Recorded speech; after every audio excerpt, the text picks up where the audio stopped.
অভির দিদা তাকে জানায় যে পরশুই তাদের এনগেজমেন্ট। অভি এখন কি করবে? আমরা দেখতে পাই অভি ইন্দ্রকে নিয়ে তার বাড়িতে আসে। বাড়িতে এসেই দেখে পরিবারের সবাই মিলে কাপড় চোপড় দেখছিল। অভিকে দেখে তার মা ছুটি এসে জানায় তার দিদা আর হিরণময় পরীর সাথে অভির এনগেজমেন্টের জন্য অনেক তাড়াহুড়া করছে। অভি কিছুটা অবাক হয়ে যায়। সে বলে তারা যা করবে সে তাই মেনে নেবে। এই বলে ইন্দ্রকে নিয়ে তার ঘরে চলে যায়।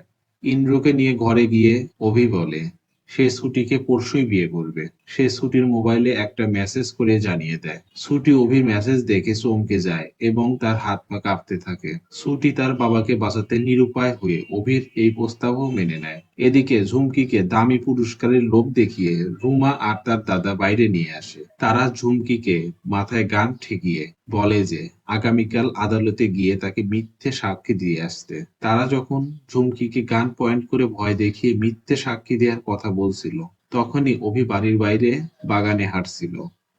সে যখন হাঁটছিল তখন তার কানে কিছু মানুষের কথা শুনতে পায়। যেদিক থেকে শব্দ আসছিল অভি সেদিকে এগুতেই সে ঝুমকিকে দেখে ফেলে। রুমা ম্যাডামদের সাথে ঝুমকির গোপন আলোচনা কি অভি দেখে ফেলেছে?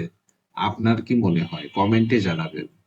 এতক্ষণ ভিডিওটি দেখার জন্য ধন্যবাদ। স্টার জলসা জি বাংলা সিরিয়ালের আপডেট জানতে সাবস্ক্রাইব ফলো করে আমাদের সঙ্গে থাকবেন।